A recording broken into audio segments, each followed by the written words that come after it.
Hi everybody, it's Dandruff with the News Cartridge for Friday, October 12th, 2018. Welcome back to the show. Remember, today is the last day before I take a break all next week, and episodes resume on October 22nd. And because it's Friday, that means it's time to do this week's Steam Code giveaway. And this week is special because we're giving away two games, Zombie Night Terror and Overwatch. The first one goes to Viper the Red for your comment here about saying you forgot to leave a comment, and then nipples on toast. And you get it for having the only comment this week that has both nipples and toast in the sentence. And then here we have Average Phoenix for your comment about Overwatch Lucio O's about how they would give you special protective powers. And I don't know. Just have Overwatch. Just take it.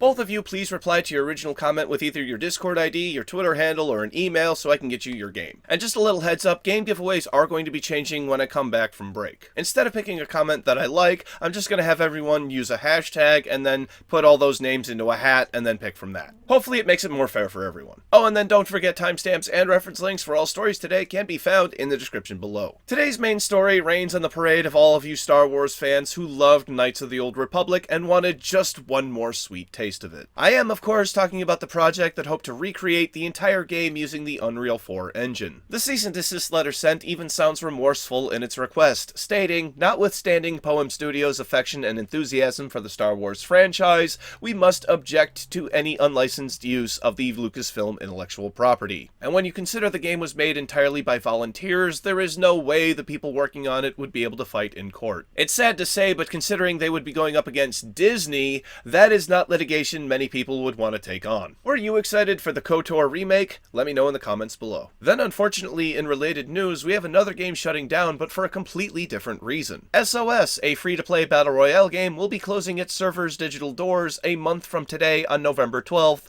due to low player participation. In release announcements, we have new Xbox avatars finally available to all players after Microsoft initially planned on releasing them last year. Moving on to update news, with PUBG getting a hotfix for its most recent update, Update 22. The new patch brought in some matchmaking changes like region-locked servers, but also brought in bugs causing players to play in regions much farther away than they were meant to. This resulted in higher ping times, which can throw off all players on all sides. Thankfully, this fix prevents players from entering the improper region. AMD has released a new graphics driver update, 18.8.1, bringing optimizations for the recently released Call of Duty Black Ops 4, specifically for Vega 64 and RX 580 owners. And when Team Red updates, Team Green is probably not too far behind, bringing their own graphics driver update 461.34, also with optimizations for Call of Duty Black Ops 4, but also includes optimizations for Soul Calibur 6 and Grip. For the full patch notes for any of today's updates, please see the links in the description below. Moving on from there, we have Blizzard talking about cross-platform play, specifically for Diablo 3. They say it's a matter of when, not if, the feature is implemented, meaning, just like Psyonix, they probably have the backend working for the most part and just need Sony's final okay. And if Diablo 3 were to get it, then I see no reason why Overwatch couldn't have crossplay between the two consoles, or three consoles if the other rumors are correct. Blizzard has also reached out to both Destructoid and DualShockers to say, while they love the idea of bringing their players together across platforms,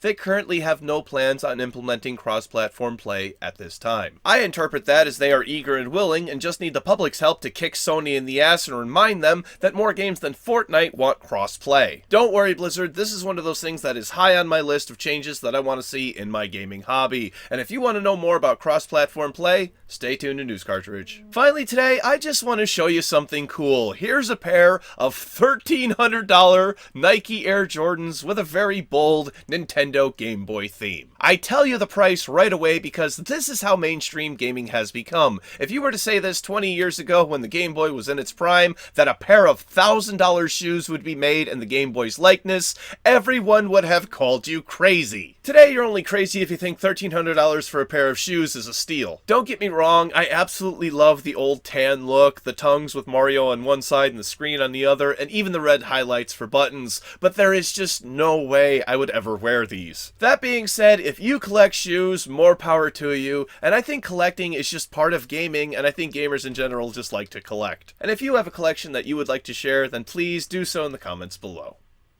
Once again, it's time for Monday's game releases, and I'm going to be off for the next 10 days. These will be old when I get back. For PC, Blitzkeep Unleashed, Finding Light, Magical Monster Land, Abalite, and Construct Pro. For PlayStation 4, Raised, and for Nintendo Switch, raised. Thank you very much, everybody. This has been News Cartridge. I am Dandruff. I will see you when I get back. And how do you fix a broken jack-o'-lantern? With a pumpkin patch. How festive! Go eat some pumpkin pie. Click up here to watch today's bonus episode where I eat a really hot bowl of spicy ramen. Click down here to watch yesterday's episode, which is about a Brazilian political game that I think has no right being on Steam. Both of those links are in the description down below, and click over here to subscribe to my wonderful, wonderful channel. Thank you. See you in 10 days. Go play a lot of games.